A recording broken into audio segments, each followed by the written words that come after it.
Larg formalizmave, Partia Demokratike ka prezantuar Lulzim Bashën si kandidatin e saj për kryetar bashkie në Tiranë.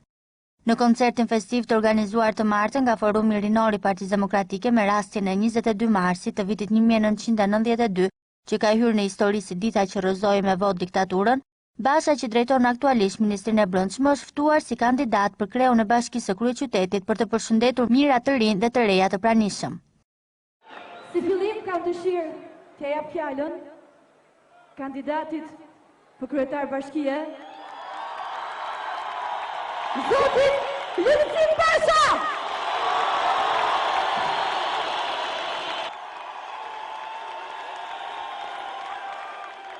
Gjyjeta dhe Elbana Pirat Pikës.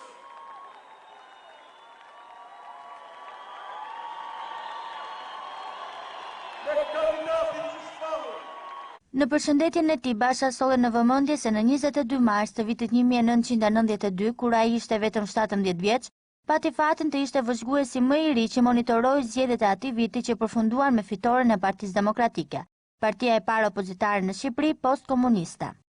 Përfundimi i këtij procesi nuk ishte vetëm një fitore politike historike Partisë Demokratike. Ajo ishte fitore e gjithë shqiptarëve.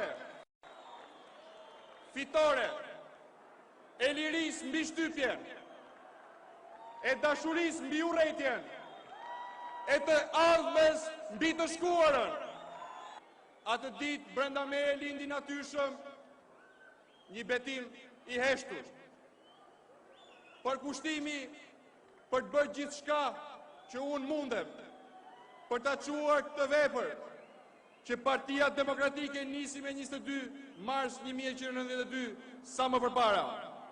Prandaj sot, këtu, midis jush, jam krenar që jam pjesë modeste e kësaj force historike që transformoi historinë e Shqipërisë moderne, Partisë Demokratike.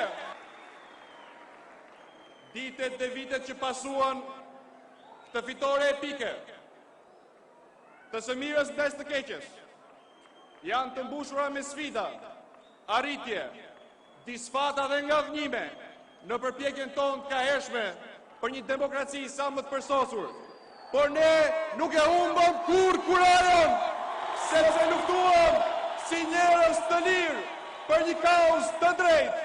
Ministri i Jashtëm, kur 3 vjet më parë Shqipëria u antarësua me të drejta të plota në NATO, dhe ministri i Brendshëm, kur në nëntor të vitit të kaluar 27 vendet e Bashkimit Evropian votuan proheqjes së vizave për qytetarët shqiptar, Lulzim Basha u shpreh të tjera se sot, 19 vjet më pas, Shqipëria e ka zëvendësuar skamjen me progresin, pasigurinë me antarësimin në NATO, izolimin dhe skafet e vdekjes me lëvizjen e lirë të qytetarëve shqiptarë.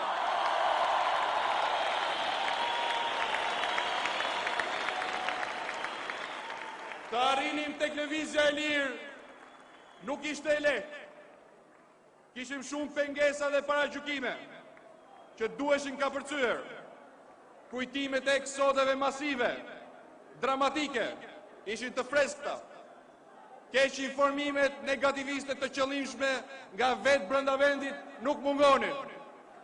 Por ne kishim dhënë fjalën dhe unë së bashku me ju pata shansin, nderin, privilegjin të jap ndihmën time për kapërcimin e kësaj pengese të padrejtë për shqiptarët, lëvizjen e lirë për shqiptarët evropian. Por mos harroni, ky ishte një hap në rrugën që ne nisëm me 22 mars 1992.